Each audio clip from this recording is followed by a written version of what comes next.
Hello, good evening and welcome to Newsfirst Review 360, your weekly roundup of the top business news and developments impacting the economy.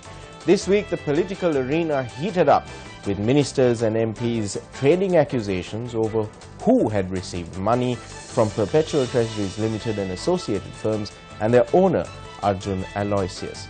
Also, we saw the President being heavily critical of the Prime Minister-led government for apparently granting too many concessions to former President Mahinda Rajapaksa. Also, on the business front, Fitch Ratings is warning that state banks may not have enough capital to meet the Basel III requirement. And the Board of Investment has launched a new web portal to streamline investments to remove bureaucratic hurdles. Let's take a look at all of this and more on our top stories today. Fitch Rating in a special report said that Sri Lanka's large state banks are short of fresh capital to meet the full implementation of Basel III requirements by 2019. Assessing the current status of the capital requirements of Basel III compliance, Fitch Rating observed that the largest Sri Lankan banks are short of 19 billion rupees, with state banks accounting for 72% of it. Basel III is an internationally agreed set of measures developed by Basel Committee on Banking Supervision in response to the financial crisis of 2007 to 2009. The measures aim to strengthen the regulations, supervision and risk management of banks. Banks in Sri Lanka are transitioning from Basel II to Basel III requirement, which calls for higher capital ratios. Fitch Rating has also observed that the state banks' ability to raise capital in certain instances are also constrained by limitations placed on them through the respective acts that govern their establishment. In this backdrop, banking experts say government will have to infuse funds to the two state banks to boost their capital level. In early June last year, Cabinet approved a proposal to infuse 5 billion rupees to state-owned banks in order to comply with new capital adequacy requirements. Central Bank of Sri Lanka introduced Basel III to Sri Lanka in June 2017, and as a result, all commercial banks in Sri Lanka, irrespective whether they are private banks, state banks or foreign banks, will have to comply with the Basel III requirements. In the case of Basel III, what is important is, in addition to the normal capital that the banks will have to maintain, they have to maintain an additional capital which is known as the buffer capital, and as a result, the total capital requirements is much more than the normal capital requirements of a bank. Now, this has very badly affected the two state banks, because unless the state is prepared to provide funds to recapitalize the two state banks, the capital level of the two state banks can get depleted. Once they get depleted, the implication is that their correspondence banks will give a lower credit rating to state banks, and as a result, they would find it difficult to raise loans as well as issue letters of credit, which the corresponding banks would insist should be certified by a third party. So, because of this reason, it is absolutely necessary for two state banks in Sri Lanka to recapitalize themselves, but the only path available right now is to get the money from the taxpayers. If for any reason, if the government decides to raise money from the members of the public, it is necessary to amend the present legislation related to these two banks and allow the government to issue shares to the members of the public. Since there is no any plan for that, I think it is the state will have to provide the capital to the two state banks. Reuters revealed that talks between China and Sri Lanka for a free trade agreement have hit major hurdles, mainly because Beijing has not agreed to a demand from Colombo for a review of the deal after 10 years. China has invested billions of dollars building ports and roads and power stations in Sri Lanka as part of its Belt and Road Initiative to increase its trade and other connections across Asia and beyond. Analysts have raised concerns that such investments can drive the island deeper into debt and undermine its sovereignty, prompting greater scrutiny of deals with China. China's exports to Sri Lanka dwarf the trade that goes in the other direction, leaving Colombo with a big deficit with Beijing. Ministerial-level discussions about an agreement have not been held since March last year. According to Reuters, lower-level discussions between officials have made little progress, according to Veera Singha. Verite Research says for Sri Lanka to benefit from the planned free trade deal with China, it needs to reduce barriers for its small number of exportable products. So Sri Lanka-China free trade agreement, again I feel both the costs and benefits are exaggerated.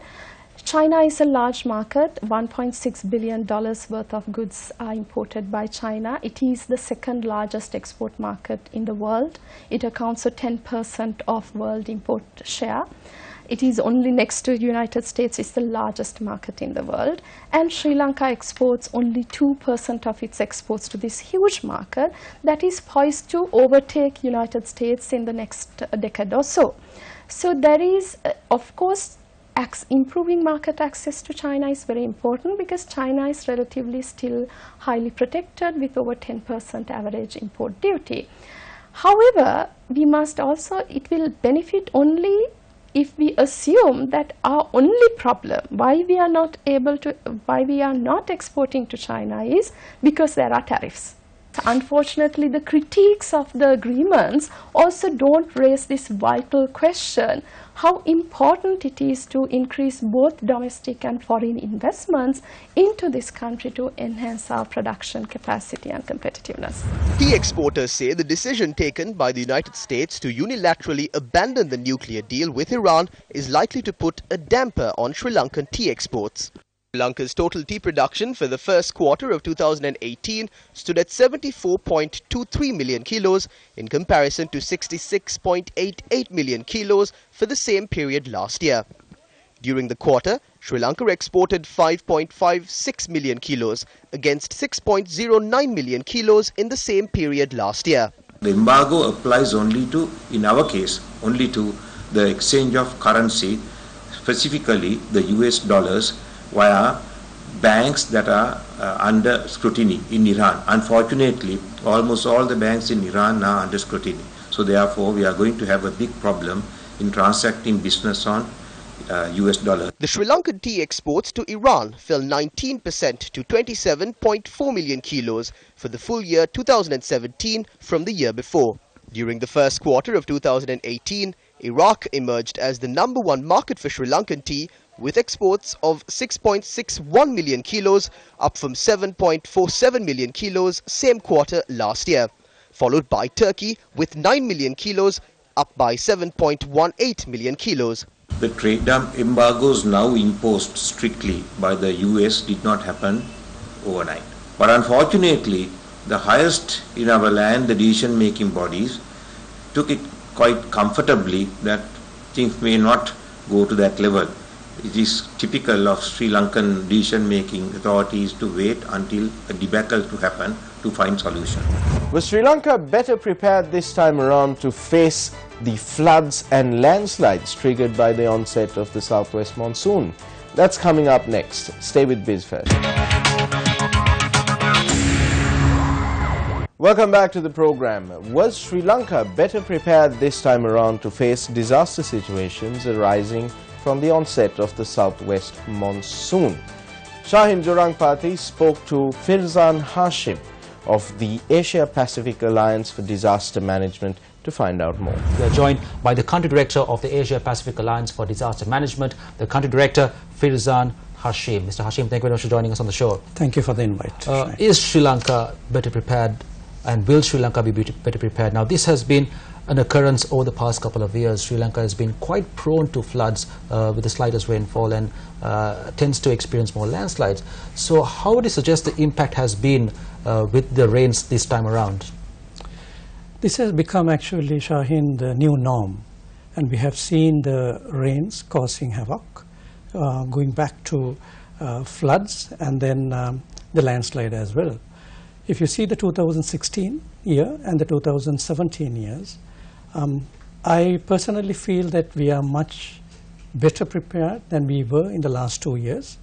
A couple of reasons. One could be the people who were affected itself, the trauma that they have gone through, and the repetitive trauma, as well as the losses that they have gone through, whether it is their loved ones or the damage to property and so on.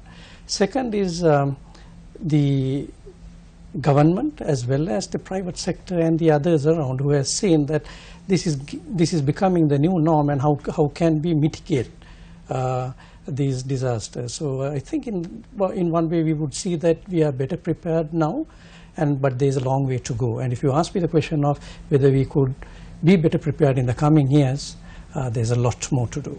Off air we were talking, you said there's a huge difference between the word hazard and a disaster. Could you speak about the difference, please? Yeah, certainly. This is with regards to the word hazard, natural hazard and the natural disaster. Actually, there is nothing called natural disaster. It's only about natural hazards. So if you look at natural hazards, it's nature induced. For example, it can be the earthquake, it could be the volcano, it could be the tsunami, which has a potential actually to create harm. But if we humans stand in the way of that harm, then it becomes a disaster. So that's the difference between hazard and disaster. So it is natural hazards which we need to ensure that we take care of, and we don't stand in the hazards way, so that we don't create a disaster. Mr. Hashim, you said this is now the fact that we're facing floods year and year again is becoming more of a norm.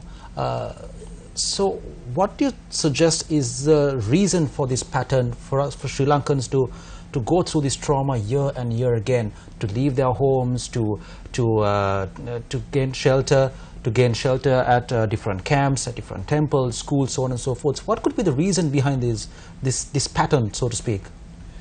Could be climate change. And if you also look at the rain, the intensity of the rain that we are getting as in comparison to the few years ahead is much more. Last year we had rains within a couple of days which reached up to over 600 millimeters. This year we had 300 millimeters. So that amount of rain in a very short time, we cannot absorb that amount of rain in those areas. The other is about, the land use itself, then urbanization, and how we are growing, and the use of land, the use of wetland, and where we are placed. And the other issue would also be the drought, which comes in parallel with the incessant rain that we have. So in fact, what I would like to say is moving from the natural hazards to a disaster, it will be repetitive if we don't have a better plan and better governance. Mr. Hashim, always in Sri Lanka, it's more or less seems to be an extreme of one another. If there are no rains, it leads up to a drought. If there is rain, it leads up to landslides and floods. So then again, I suppose it comes to the whole point of climate change once again. Then again, at this point, I ask you, how can Sri Lanka be better prepared for both of these extremes? This is where mitigation comes in, which is very important. We need the rain in Sri Lanka because there is a drought, as you said. So this is where we need to look at where we are going wrong. So much of rain comes in, 70% of the flow of rain goes into the sea, goes into the rivers. How can we make use of that rain? The other issue that we would also have is on the drought scenario, what are the catchment areas that are available? What are the lakes which are available? What are the ponds? How can we ensure that the water which comes in abundance so much, how can that be secured? How can we use that, reuse it? But to be on the, for the benefit of the government too, if you look at sustainable development, the last budget actually allocated on the mitigation side of it, on the sustainable development, it allocated around 5 billion, I presume, for a reservoir to be built upstream, so that this amount of water could be retained upstream so that it doesn't come down over here. Do you think Sri Lanka is doing enough to tackle and fight climate change, which leads up to this extent? Not enough. To be very frank about it, I think it is not only the government's job, it is not only the private sector's job. I think everybody must get involved with it. So if we are working in isolation and we do not respect each other and we don't work in partnership, I think this will be a continuous disaster that we got to face right throughout. Mr. Hashim, again, off here we were talking about the trauma people go through year in and year out. It's not easy to, like say in 2016, the weather impacted really bad in Sri Lanka. Yes, more lives were lost in the floods that time around and compared to this year, but we should always remember that every life is important as the other. So it should not be undermine or downplay the fact that just over a dozen lives are lost this time around. But we have to take into account the trauma people go through year in, year out just for the slightest rain. Yes, I think that is something that everybody should feel guilty about, because no sooner it rains, whether it is in May or whether it is in November, the trauma does come into these families who have lost their loved ones, and also the people who have lost so much of their property. The moment they start up, again the rain comes in. So this is an area that needs to be looked at, and it has to be looked at a holistic way, where the government gets involved and the partnership of the other sectors also come into play. Well, thank you very much, Mr. Firzan Hashim, for joining us on Biz First. Stay tuned, we'll be right back after this short break. On the other side, some good news for investors. We earlier tried something called a one-stop shop that was physical, and it was very difficult to operate because you cannot match the demands of an investor in terms of timing versus the presence of agencies, because it is difficult to match the two and have both to happen at the same time. So working with the World Bank, who have been very helpful to us, especially in terms of some of the learnings they have from other countries, where this system has worked very efficiently, we came up with a platform that's customized and adaptable to Sri Lankan needs. And what we extending this to 18 more line agencies for a total of 24, which will comprise the majority of approvals that are needed to start a project. So the whole idea is, from the moment an investor comes in, there's a committee, high-level committee chaired by Secretary Treasury, the Single Window Investment Approval Committee, along with the BOI board, which is a precursor, and then the SWIFT as part of the one-stop shop, all coming together. Because for an investor, they are not looking for different agencies, they're not looking for different acronyms. They want, as fast as possible, as transparently as possible, be able to be up and running. So that is the overall objective of SWIFT. I'm very confident that this will make a big difference, especially in our competitive nature as we compete with other countries, especially here in South Asia, to attract quality investments. We are particularly focused on areas like export-oriented manufacturing and services, and I believe SWIFT will go a long way to be able to provide superior service to investors. We want Sri Lanka's doing business ranking to rise and to signal to investors that Sri Lanka is serious about the feedback it has heard about what it will take to make the country attractive to investors. Let investors vote with their feet and their money. We want jobs for young Sri Lankans, both male and female, to drive the country's revenue, push for better skills. When jobs are available, young people will invest their skills and their time. We want quality FDI.